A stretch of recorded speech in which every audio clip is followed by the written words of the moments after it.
এই এলাকায় বিকাশের দোকান আছে নি? বিকাশে যদি আপনি 1000 টাকা বিকাশ করেন, কত টাকা বেশি দেন? 20 টাকা বেশি দেওয়া জায়েজ? খালি ফতোয়া দেন না। আমি বলতেছি, যদি বলেন জায়েজ, আমি বলবো হাদিস থেকে দেখান। যদি বলেন না জায়েজ, আমি বলবো হাদিস থেকে দেখান। ব্যাংকে টাকা ডিপোজিট করা জায়েজ কিনা? যদি বলেন জায়েজ, আমি বলবো হাদিস থেকে দেখান। যদি বলেন না জায়েজ, আমি বলবো হাদিস থেকে দেখান। ব্যাংকে ডিপোজিট করে লভ্যাংশ দেওয়া জায়েজ কিনা?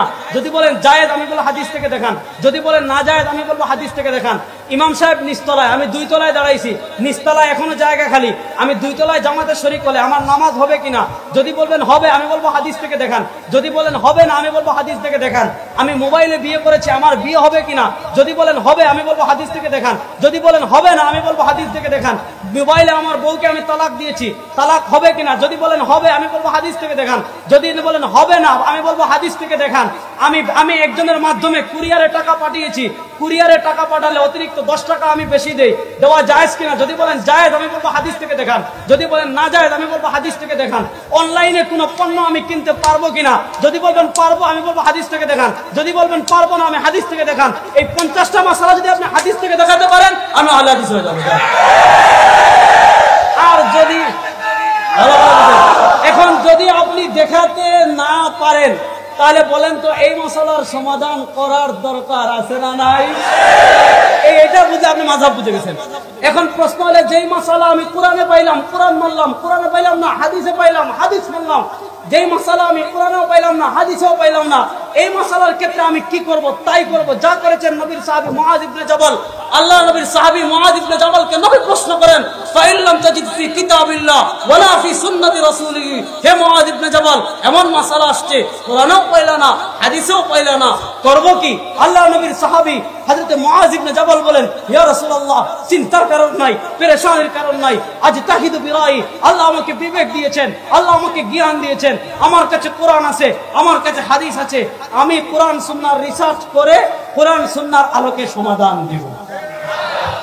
এবার যেই মাসালা কোরআনে নাই, হাদিসেও নাই, এই মাসালায় সমাধান দিতে হয় কোরআন সুন্নাহর আলোকে রিসার্চ করে। এই যারা রিসার্চ করেন তাদেরকে বলে ফকিহ। বলেন, তাদেরকে বলে মুস্তাহিদ। যেই জিনিসটা রিসার্চ করেন, এই জিনিসটার নাম ফিকহ। এই জিনিসটার নাম কি? আর এই ফিকহ মানাকে পরিভাষায় বলে মাযহাব মানা। তাহলে যারা বলে মাযহাব মানে, এরা আসলে মাযহাব বুঝে না। এরা আসলে কি মাযহাব? এরা আপনাকে প্রশ্ন করবে, ভাই কোরআন হাদিস বাদ দিয়ে মাযহাব মানেন কেন? হে বেটা, আমরা কি কোরআন হাদিস বাদ দিয়ে মাযহাব মানি না? যেই মাসালা কোরআন হাদিসে পাই না, ওই মাসালা কোরআনের জন্য যে আমল করার জন্য মাযহাব মানি। আচ্ছা, আমি আরো সহজ করে বলি, যারা বলেন মাযহাব মানা লাগবে না, আমি 2 মিনিটে শেষ করতেছি। আচ্ছা ভাই, আপনি একজন আম পাবলিক আসেন না, সাধারণ মানুষ একজন আসেন না, একটু দিকে আপনি না আলেম না তো ভাই, আপনি একটু আসেন না দিকে, একটা মাসালা বলে আসেন। আসেন না, বয় না ভাই, আসেন না ভাই। আপনার নাম কি? জসিমউদ্দিন। মনে করেন আপনি বসেন, দাঁড়ান বসেন। মনে করেন আমাদের জসিম ভাই, মনে করেন উনি, আমি কিছু সময়ের জন্য ধরে নিলাম যে আমাদের এই ভাই আহলে হাদিস, কিছু সময় জন্য ধরে নিলাম উনি কাউকে ফলো করে না, কোনো মাযহাব মানে না, কাউকে অনুসরণ করে না, সরাসরি উনি কোরআন সুন্নাহ ফলো করে, ওনার মত অনুযায়ী মাযহাব মানা হারাম। ঠিক আছে, কিছু সময়ের জন্য ধরে নিলাম। এবার মনে করেন আমাদের ভাই, মনোযোগী মাসালাটা বুঝেন। জসিম ভাই আজকে ফজরের সময় মসজিদে আসছে, মসজিদে আইসা দেখছে, ওরে বাবারে কি গরম, সারা রাত লোডশেডিং ছিল, কারেন্টে ঘুমাইতে পারে নাই, ফজরের সময় কারেন্ট আসছে, আবার মসজিদে এসি।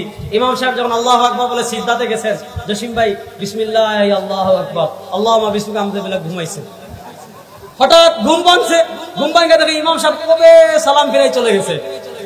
এখন সে কোনো মতে নামাজটা শেষ করেছে, সালাম ফিরানোর পর সন্দেহ লাগছে যে নামাজ, সালাম তো ফিরাইলাম, নামাজটা হইল কিনা, আমি তো ঘুমাই গেছিলাম।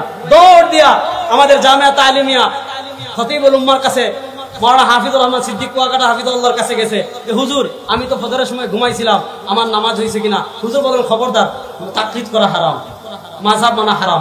এই নাও ভাই বুখারী শরীফ, বসেন দাঁড়া, এই নেন বুখারী শরীফ, এই নেন মুসলিম শরীফ, এই নেন তিরমিজি শরীফ, এই নেন নাসাই শরীফ, এই নেন আবু দাউদ শরীফ, এই নেন ইবনে মাজাহ, এই নেন মুয়াত্তা মালিক, এই নেন মুহাম্মদ, এই নেন মুয়াত্তা মুহাম্মদ, এই নেন শরহ মাআনিল আসার, এই নেন শরহ মুশকিলিল আসার, এই নেন কিতাবুল হুজ্জাহ আল মদিনা, এই নেন কিতাবুর রাদ আলা সিরিল আউজাই, এই নেন কিতাবুল আসার, এই নেন মুসনাদ আহমদ, এই নেন মুসনাদ ইমাম আল আযম, এই নেন মুসনাদ আবু দাউদ তায়ালিসি, এই নেন মুসনাদ বাযার, এরা মুসান্নাফে ইবনে আবি শায়বা, এরা মুসান্নাফে আব্দুর রাজ্জাক।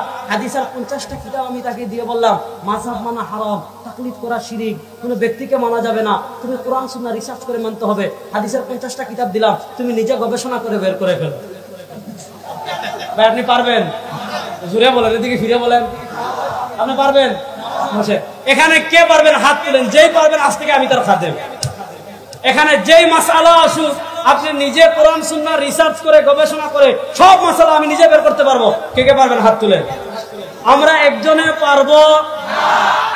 আমরা আগে বলছি আমাদের সবার কোরআন সুন্নাহ অনুযায়ী আমল করার দরকার আছে না নাই?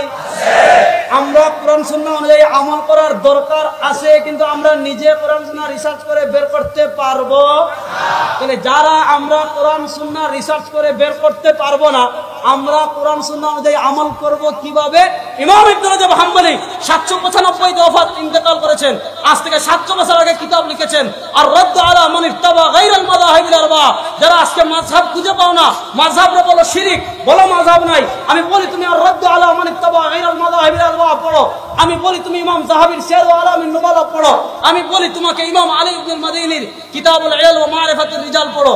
যারা কোরআন সুন্নাহর গভীর জ্ঞান রাখে না তারা কোরআন সুন্নাহ অনুযায়ী আমল করবে, যারা কোরআন সুন্নাহর গভীর জ্ঞান রাখে তাদেরকে মাধ্যম বানিয়ে